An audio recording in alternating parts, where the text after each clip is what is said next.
Who grew up watching Dora? You guys grew up watching Dora? Cool. She teaches us a lot of valuable things. And as we saw in that video, it's very important to have a map to understand where you're going. You guys have GPS on your phone, right? You've grown up into a world, yeah, you do. If you have a phone, you have GPS. It comes with the phone. You know, you go to the map, you press that button, and then it tells you where to go. You know, we all grow up in a world like understanding how to use a map on a phone, but people that are older than me, you know, they grew up in a world where they actually had to like have an actual map. Like if they're driving to Disneyland or something, they had to map it out, know where they're going. Whereas I could just go into my car right now, start driving for a while, and just type in Disneyland to the map, and it would help me along the way. And so right now in life, we have lots of tools. We have the ability to find out where we're going, but yet we still get lost. I know there's been tons of times where I've gone to Disneyland and I've still gotten lost, even though I had the GPS on my map. And I think it's because, you know, just because we have all the tools doesn't necessarily mean we know how to use them well. So that's what we're talking about today. We need more navigation and less procrastination. Procrastination means putting things off, assuming they'll get done later, and we treat our relationships like that sometimes. We think that just because we're in a relationship means it's going to grow. But really, we have to understand how to put the work in. So today we're talking about knowing who is coming on this ride with us in our relationships and knowing how to navigate our relationships is what we're talking about today. First, let's talk about who we are taking with us in our relationships. So who are we navigating? There are 4 basic relationships that I think you guys have in your life right now. Let's talk about them. First one is close friends. Who's got a close friend? I saw a couple of people not raise their hands. That's pretty sad. But you can be your own close friend, I guess. But yeah, close friends are really great. And some people work, like I work really well when I have like maybe 2 or 3 close friends. Some people like having 20 close friends. And I guess I would ask you what your definition of close is. But close friends, those are the people that we can rely on. But know how many you can keep in your life. Like know your comfort zone. And don't compare yourself to others like, oh, that person's got way more friends than I do. Just be thankful for these close friends that you have because you learn a lot from them. Another category is this, which is probably the biggest category, casual friends. You guys are probably casual friends with many people in this room. Probably not all of them because you can't know everybody. But you're casual friends with some people, meaning that you probably have conversations, maybe you eat together for lunch or whatever, but you don't really talk to them outside of school. They've never really been to your house or whatever. Like casual friends, they are important, but they're not the same as close friends.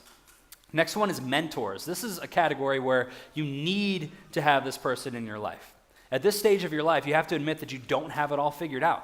I remember what it was like being in junior high. You kind of think you do, and it doesn't get better in high school. You still think that you have it figured out, but really you need somebody to speak truth in your life and to hold you accountable. That is a mentor. And then there's a 4th category that are the problems. These are the roadblocks. These are people in your life that prevent you from growing into the person that you need to be. These are the people that you probably need to learn how to avoid, to swerve out of the way, but anybody who gets in the way is a roadblock. And unfortunately, roadblocks can start off as friends, and they can become a roadblock in your life, maybe through peer pressure or whatever. These people, you need to learn how to swerve and get away from them. But really, all these people you're going to encounter for the rest of your life. In high school, you're still going to have roadblocks. In college, you're still going to have roadblocks. When we go into the workforce, you're going to have to learn how to swerve away from people who get in your way. So let's talk about how to navigate. That's kind of the bulk of what we're talking about today. Because we talked about who is going on along the ride with us. Now let's talk about how we get to our destination. I told you guys that I married my high school sweetheart last week. Here she is. Can't really tell because it's kind of whited out, but she's got like a lot of freckles in there. She's very cute. But this is me in college. This is us in college. I was like an okay boyfriend in high school, I think. I wasn't the best, but I was pretty good fiance in college. I proposed in college. And then I am an excellent husband, and she can back me up on that I'm pretty good. I'm a pretty good husband.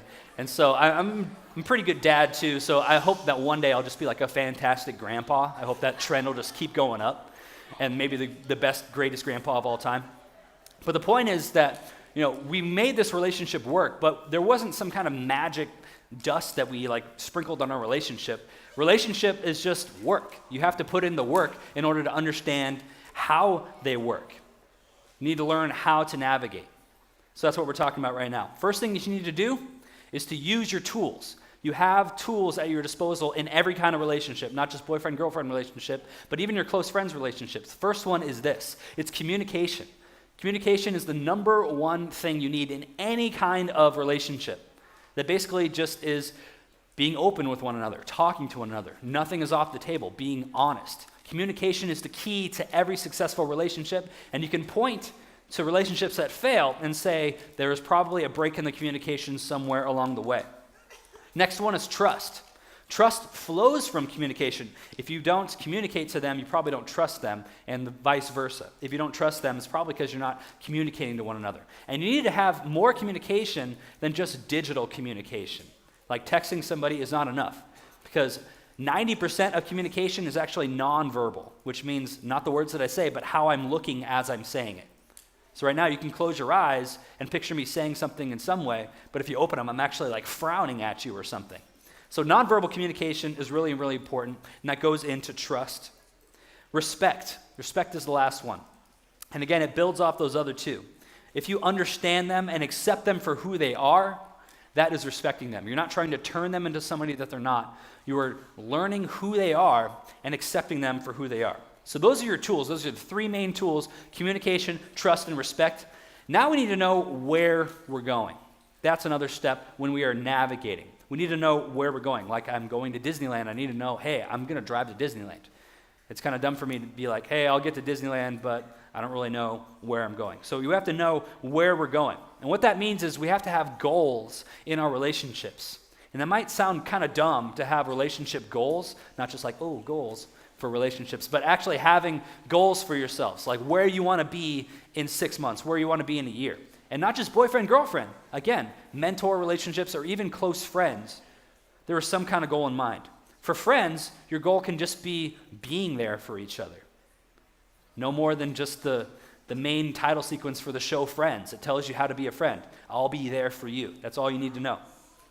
Dating relationships. The goal should just be to know and love each other better. Even if you guys don't end up married, you're able to know that person, understand how the opposite sex works, and be able to be a better boyfriend or girlfriend next time. Lastly, mentor relationships. If you're in a mentor relationship, which you need to be, you're basically learning how to develop into a better person. So that person's going to help you become who you're supposed to be. All right, those are the goals that we need to set. Next thing we need to do when we're navigating is following the signs. Following the signs. Like if your parents dropped you off at school today, they probably followed some signs, like a stop sign. That's a really important one to pay attention to. Because what happens when you don't stop, you could probably run into somebody. So follow the signs. That's why the signs are there. There's so much unpredictability in relationships. Unpredictability happens just like construction zones. Did you guys drive through a construction zone this morning when you were coming to school? Anybody? Yeah, some people. Well, sometimes they just come out of nowhere and then they stay for like years and you've never seen actually anybody work on it or anything. But construction zones are a big hazard. And our relationships, you can look at them like construction zones sometimes because your guys' brains are still under construction.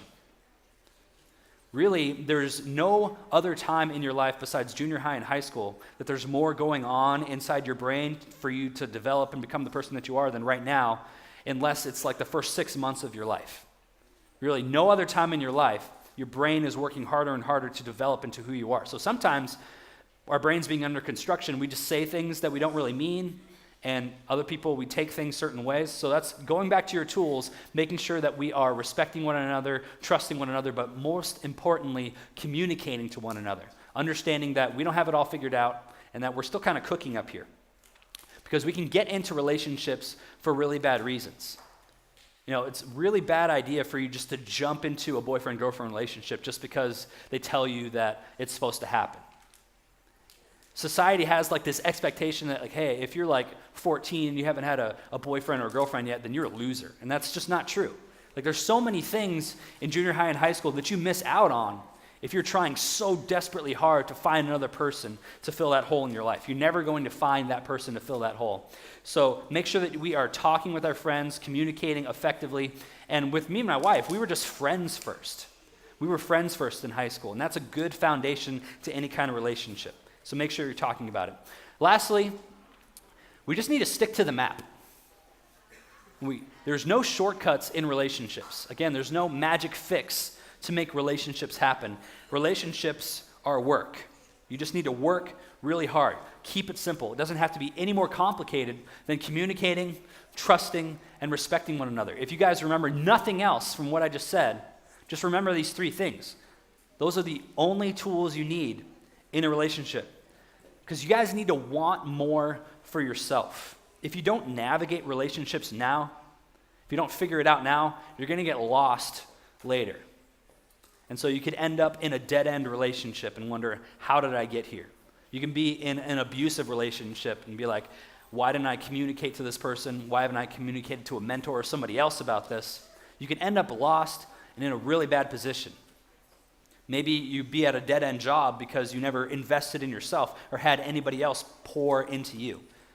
So find those relationships, get them in your life now, because relationships make the world go round. Really, the world can change one relationship at a time, and that starts with you guys. So learn how to navigate them. Peace out.